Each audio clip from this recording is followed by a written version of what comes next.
what's up guys? Another food, another day. So for today's video is magluluto tayo ng paksiw na bangus. Samahan nyo guys. Tara, let's go!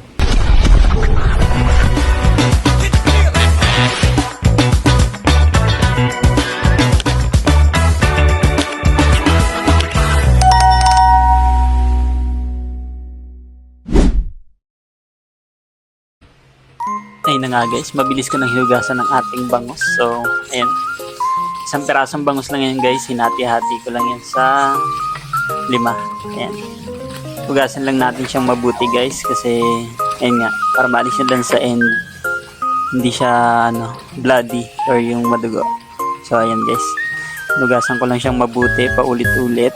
And, 3 times ko siyang hinugasan sa tubig. Hanggang sa luminaw yung water. So, ayan. Hugasan lang natin.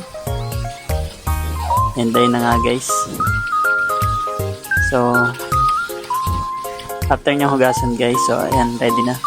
And agad ko nang hiniwa ang aking ampalaya. So, sa mga bitter dyan, shout out. So, bitter girl guys. So, ayan.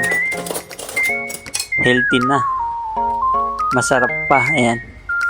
Ginamitan ko lang ng kutsara guys yung ampalaya para matanggal yung ganyang middle part. Ayan.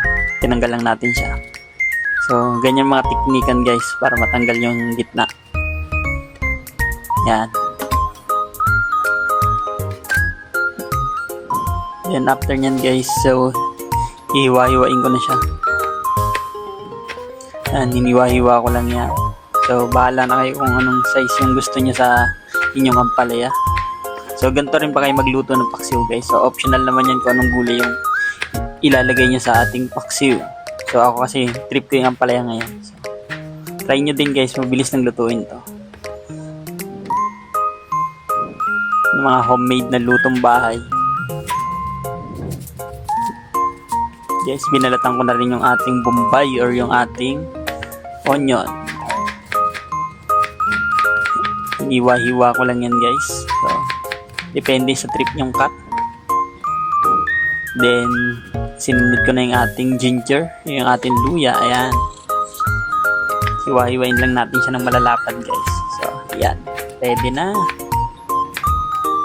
Mabilis lang magluto ng paksiw guys. So, try nyo din sa bahay.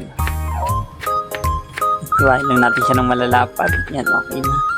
Then, susunod ko na yung ating garlic. Ayan.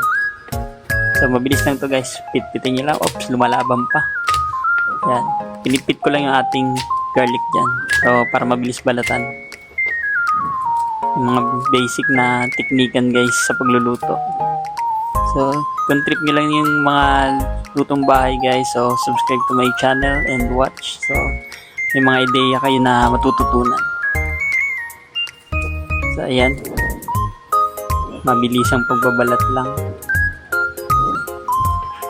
Yan nga guys, after kong balatan, isiniwa-hiwa ko para at least manood yung lasa dun sa ating paksiw. Yan. Yung ating, syempre, yung ating green pepper. Yan. So, ayan na nga guys, inarrange ko na dyan yung ating bangus. So, kinamada ko lang na maganda. Then, syempre, pagsamasamahin na natin yung ating mga ricado. Sinunod ko na ating luya. Sinunod ko na yung sibuyas or yung bombay and syempre yung bawang. So, mix-mix na lang yan guys sa paksiw para at least hindi mo na kailangan halu-haluin. So, then syempre yung ating paminta. So, buo yung nilagay ko dyan guys. Then, nilagyan ko rin ng konting asin. So, bahala na kayo kung anong panimpla yung gusto nyo sa inyong paksiw.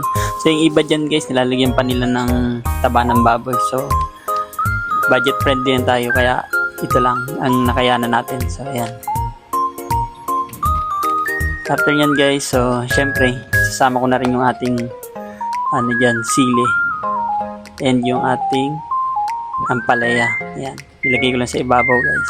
So hindi mapait yung ampalaya dyan guys, huwag nyo lang haluin. So yun yung mga technique dyan guys. Then isinalang ko na nga pala siya sa ating kalan. Ayan. So antayin na lang natin and takpan natin guys para mas mabilis siyang maluto.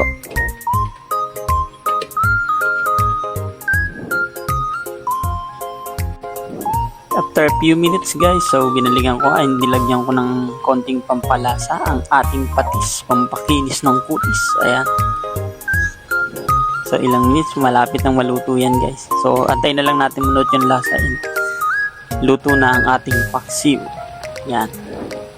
Basic na basic lang ang paksiw guys. So madali lang siyang lutuin. Pwede yung pangatlong araw. So, thank you guys. Luto na natin paksiw. So, food tasting naman tayo. Ito guys. Tikman natin.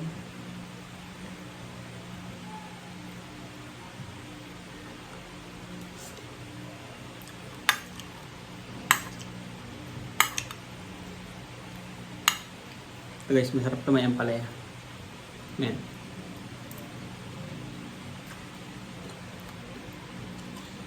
Pag hindi mo siya inahalo-halo, hindi siya mapait.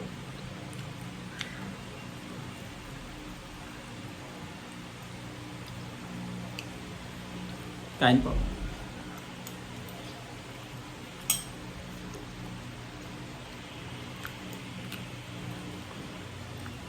Thank you for watching guys. So, please support my channel and subscribe. Bye guys. God bless.